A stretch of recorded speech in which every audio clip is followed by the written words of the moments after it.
Hello again, my name is Nora and I'm coming from northern Germany, and I've been growing up and living there my whole life until the last 2 years, where I've been to boarding school in Wales, and the school itself was a UWC as well. And international migration was always really important to me, and I've been working a lot with the topic myself. And it all started back home in Germany when my mom and we founded a program together for Turkish immigrants in Germany, which we have a lot of, to actually help them to integrate into the society by giving them German classes. So if they would speak the German language, they would have such an easier time to actually integrate within the society and to just become part of Germany itself. And then afterwards, when I was in Wales, I actually spent a lot of time working with illegal migrants and refugees in Wales, and we again taught them the English language. So if they one day get a visa and they get a permanent visiting or permanent residence card, they actually can communicate and they can try to find a good job. And this spring I've been in Jordan to work in a refugee camp, so I've always been really engaged with it. But the thing which makes international migration so interesting to me is that there's not only this side, but there's also the other side to it. So me, myself, I'm using complete positive impacts of international migration. I can study in a different country and I can travel around, I can meet amazing people. While for other people, if I look at it, it's the only hope for a better life, and it's the only hope for security and safety. Hello, good evening. My name is Subhas Khatre. I am from Nepal and I am 16 years old. International migration is important for me because I want to learn a new religion. I want to move. I want to go and visit new place, new country. Especially, I want to make many friends all over the world. And I want to see those countries' people who react me as a foreigner. So it is very important for me. So I'm Cecilia, I'm from Michigan, I'm 17 years old, and I study now in New Mexico, going to the United World College, USA. And for me, immigration is important because, as we all know, immigration is a very hot button topic in the United States, with politicians being voted out of office for even agreeing to compromise on immigration reform. And this winter, I was able to go to Mexico with my school on a trip and see some border towns. And this transformed my perception of border issues from being a sort of Republican versus Democrat battle of wills to being a real world problem with poverty, inhumane laws, and inequality. So since then, I've tried to learn as much as I can about the border issues so that as an American citizen, I can learn what we can do to help fix the problems there.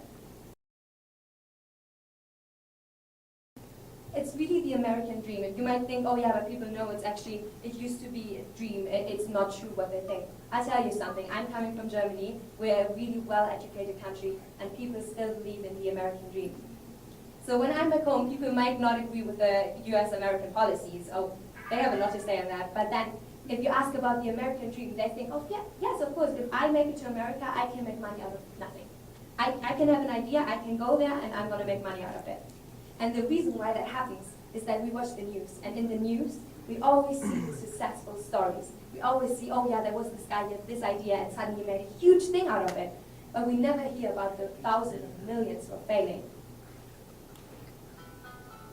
So if we look at the expectations people have while traveling to America, we see that they actually think they can make easy money. But they don't actually know that 46 million people in the USA live under the poverty line. 46 million people is half of the German population. Then they think it's easy to find a job, but of course they're going to go there and they're going to make the money, they have the job, they know what they're doing.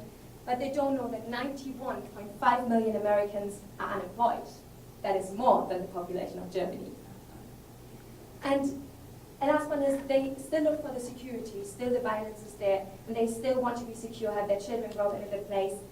But they don't know that the complete drug system and the complete crime scene is a huge network.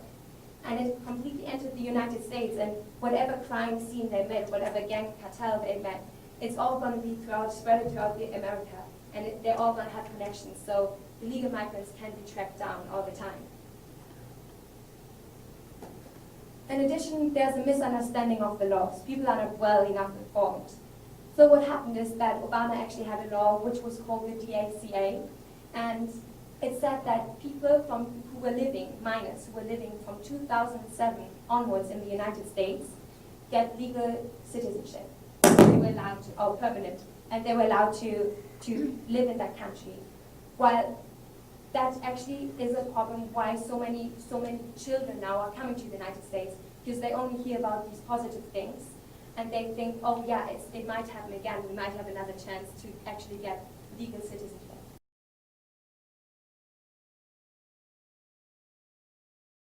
The border wall was created in 2006. Construction started. It was passed by the Congress, and it was given $1.2 billion. However, now it's taken over $4 billion to actually create the wall that they planned for. The Government Accountability Office estimates that it's going to cost about $7 billion more to maintain the wall over the next 20 years. And this is just 700 miles of wall on a border that extends more than 2,000 miles. So, in 2005, before the wall was built, Border Patrol apprehended more than 1 million migrants trying to cross the border. And this isn't the number of people that are actually crossing the border, but it's indicative of the number. And when you look at the number in 2010, it had decreased to less than 500,000. It was a 61% decrease in migrants. So the border wall, you could say, is pretty effective.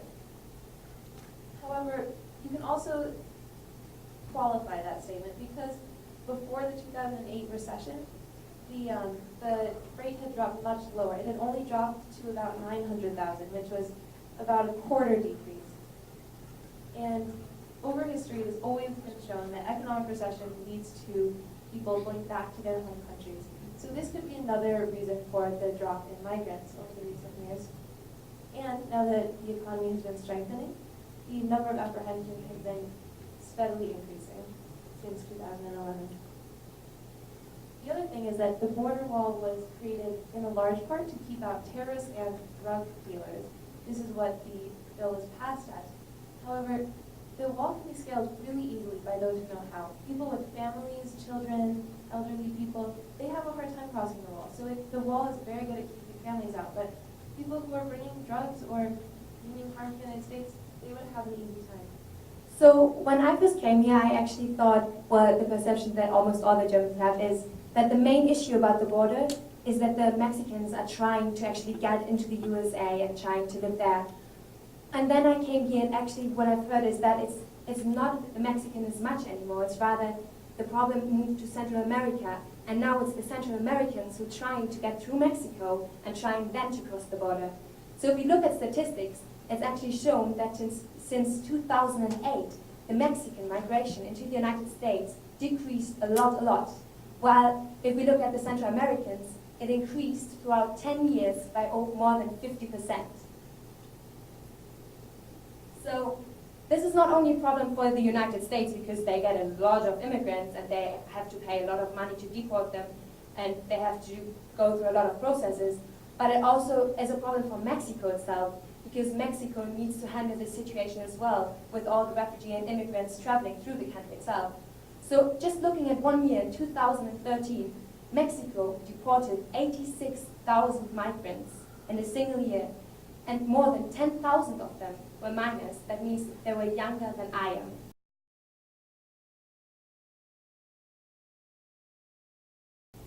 In 2012, 477 people died, which is more than one migrant every day dying of hypothermia, dehydration, overexposure in the desert. The other problem is that the drug cartels now have a great control over the border path. They're getting a ton of money from smuggling people in who pay them over $10,000 to get across the border. And it's estimated that last year, $5 billion was paid to coyotes for smuggling people. And the smugglers are not concerned about the welfare of the people that they cross. They steal their money, they drive around in circles in Mexico and tell them that they brought them to the United States. It's a terrible situation. And on this picture, you can actually see the Mexican police looking around in the countryside of Mexico, and what they found here is a mass grave. And it was shown that most of them inside the mass graves were illegal immigrants who were killed in Mexico itself. Jose Paz, and he's a 25-year-old guy, and he's from Honduras. and he tried to escape to actually get money for his family and to send it back while he would be working in the United States. And so he went on his way to the United States, and he had to go through Mexico. And while he was traveling through Mexico on the train, he got taken off by a gang which is called Zetas. And soon you realized that he wasn't the only one who was taken off. There were actually 150 migrants who were taken off. They were all taken into the forest. When he was in the forest, he described that the gang members tied his shoes together on his shoelaces with the other illegal migrants. And then they pushed them on the floor so they all fell and would face downwards. And after they did that, they would hit them. They would hit them a lot of times. And then they said, okay, and now you have two choices. Either you pay us or you die. And to actually support their point, what he was writing down is that they had 3 people already taken back who didn't manage to pay. And they were shooting them in front of all the other ones. So Jose was a really lucky boy because he had contacts in the United States as well as in Honduras who could enable him to get the $3,000 he needed to survive this incident. So he could get the money, and he got out of there as promised he could go. But these tuitions sometimes go up to $10,000 to be free or to pass the border. And if you translate that to a normal minimum of, I think it's even normal average wage in Mexico, that would mean 5.5 years of work without buying water or food or anything else.